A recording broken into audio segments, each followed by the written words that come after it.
That is what Christ has done. అది యేసుక్రీస్తు చేసినటువంటి పని.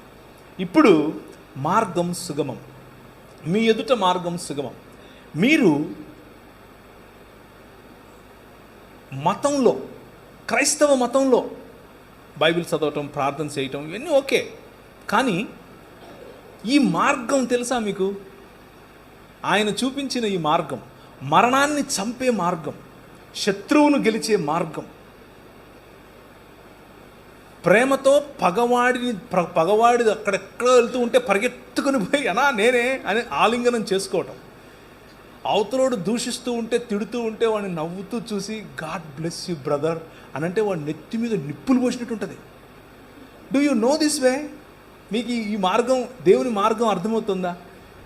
That is your call. అది మీ పిలుపు.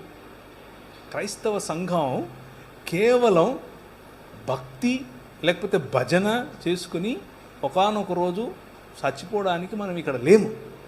That is not what we're called for. అది కాదు మనం పిలువబడింది. మనం పిలువబడింది మచ్ బిగ్గర్ ప్రాజెక్ట్, ఇంకా చాలా పెద్ద ప్రాజెక్ట్. ఏంటి ఆ project? The project of bringing humans to new humanity. మనుష్యులను నిజమైన మనుష్యత్వం వైపుకు పిలిచేటటువంటి project. Calling people to a resurrected life. పునరుత్థానం చెందినటువంటి శరీరముల వైపుకు పిలిచేటటువంటి పిలుపు. అన్నిటినీ మించి క్రీస్తును పోలిన మానవత, నిజమైన మనుష్యత్వం. ఇది క్రైస్తవం. నిజమైన మనుష్యత్వం, ఈ లోకంలో నిజమైన మానవుడు.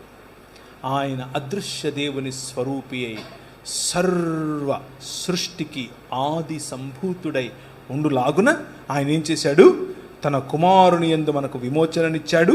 అలాగే ఆయన మరణములో నుంచి ఆది సంభూతుడై బయటకు వచ్చాడు.